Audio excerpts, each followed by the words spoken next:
MCAT 2017 Cram, Critical Analysis and Reasoning Skills, Flashcard Set 14.1, Reflections on Leaving Facebook. As you read the passage, you'll notice some highlighted selections of text. What I want you to do is garner meaning from these specific snippets in order to answer the 2 foundations of comprehension questions that follow.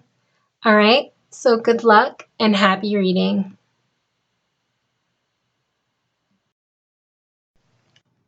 Paragraph 1. On August 13, 2009, I deactivated my Facebook social networking account.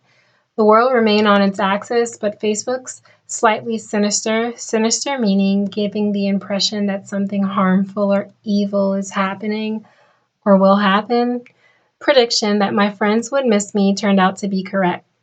A torrent of emails and text messages arrived in the days following asking where I had gone. Many asked me to justify why I left, some out of curiosity and some out of shock. Paragraph 2.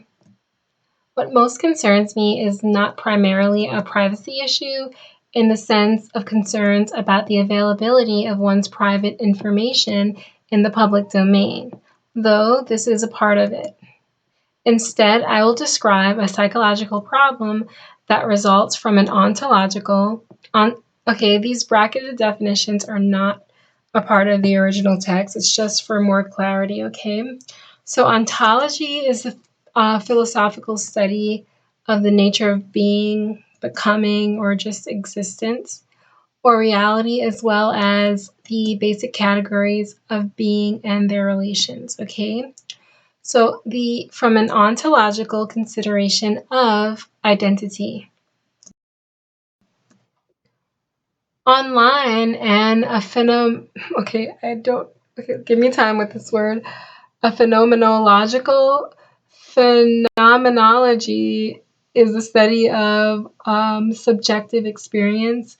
It's an approach to psychological subject matter, okay? So I've never heard of that. Account of encountering the other. As Ken Hill argues, the online avatar meaning an icon or figure representing a particular person in computer games and internet forums. And I use this term loosely to include the Facebook profile is not identical with the user. Although the user identifies with this avatar, there is distance maintained between the two. The avatar is a middle ground between image and agent. This is a simple point. However, things start to get more complicated when we consider what this means for encounters between users. If the user is not identical with their avatar, then they are in a relation with only that avatar and the other user's avatar when communicating or interacting online. Paragraph 3. In terms of voyeurism, okay, so I don't want to give you the exact definition of this term, although a lot of people aren't familiar with it, but it means obtaining gratification from spying on some unsuspecting individuals, okay? The result is, I believe, that the main issue is not that of the user being watched, but of the user doing the watching. First, it is obviously the case that users can control what content they post on their profiles. Second, given that the avatar is not identical to the user, what is being seen by the voyeur is not only controlled content, but exists at a remove from the other user. As such, the other user remains out of sight. The user cannot enter into a direct relation with the other user, only with the other user's avatar. This is so confusing. Given these conditions, the problem of voyeurism lies in the direction of voyeurism from the user to the other user's avatar again. It is watching, not the being watched, that is the main cause of concern. Paragraph 4. Facebook allows us to gather substantial amounts of information about other people we know to varying degrees. More than this, it makes possible the monitoring of communications between different people, communications that may or may not have anything to do with the person who has access to them. Also, and perhaps the most uncomfortable element, it is possible to see the photograph albums of users who are not friends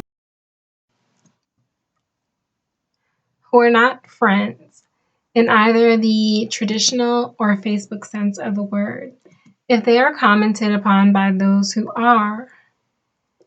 We are in danger of sleepwalking into a state of voyeurism, whereby we cease to see the difference between what ought to be seen and what can be seen.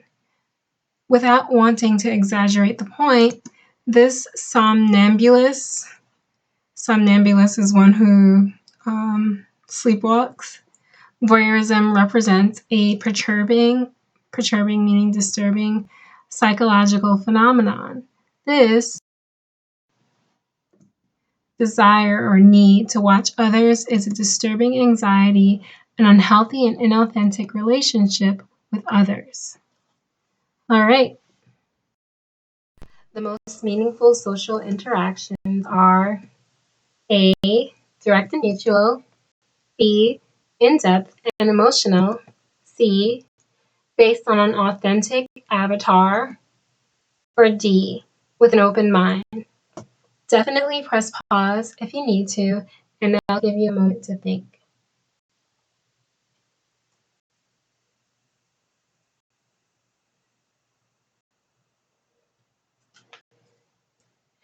If you're having difficulty answering, open up a second window to view the reading of the passage and search for the text support to answer the question correctly.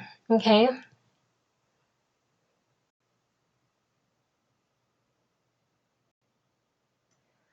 All right.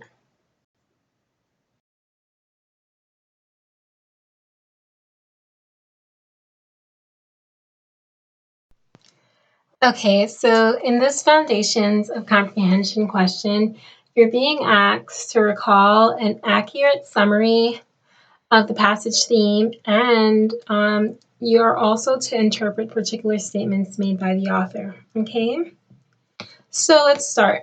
The author's main concern has to do with voyeurism, which is one-sided and involves no direct social interactions. Okay, so based on this, option 1 is looking like a good choice, but let's explore some of the other answer choices. The author never argues that meaningful social interaction requires an open mind or strong emotion, or that the main problem is that the avatar is not similar enough to the user. Okay? Even if the avatar were similar to the user, the problem of voyeurism would not go away. So meaningful social interactions, according to the author, requires getting to know more about someone through direct social connection. That's why answer choice A is the correct answer choice, direct and mutual. All right? Okay.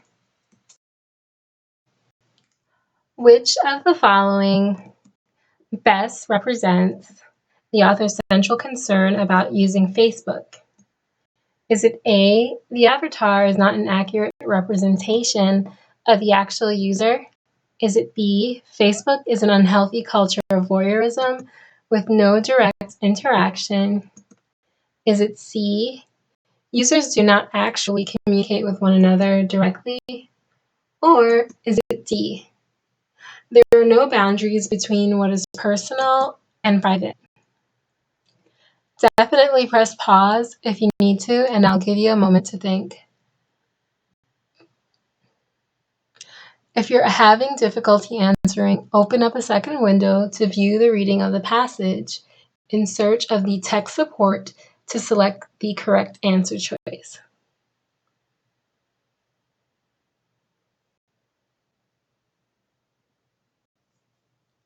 All right. In this Foundations of Comprehension question, you're being asked to recognize the central theme of the passage. So let's delve into this, first examining answer choice 8. All right, so for this, paragraph 2 states that the avatar is not identical to the user and that there is a distance maintained between the user and the avatar. Okay. However, the idea that the avatar's relationship to the user is only a building block to the author's main concern with Facebook. The author goes on to discuss the idea of this unidirectional voyeurism and writes that the main issue is not that the user is being watched, but of the user doing the watching. Okay, this is a direct quote from the passage. The remainder of the passage laments, when I say lament, really expresses like a passionate discussion, usually a grieving discussion of how the user, due to social configuration, created the avatar, is able to gather substantial amounts of carefully curated information about other people without any direct social interaction at all. Okay, thus, the fact that the user doesn't directly communicate is only a smaller component of the larger central problem. So answer choice C is incorrect as well. In sum, the problem with voyeurism subsumes, when I say subsume, this is like an SAT word, I mean includes both the issues of the inaccuracy of the avatar and the indirectness of communication. Okay? And the author says at the beginning of paragraph 2 that privacy is not the main reason that he chose to leave Facebook. He explicitly says this. So the only option left by default is going to be answer choice B. Facebook is an unhealthy culture of voyeurism with no direct interaction. Okay? All right.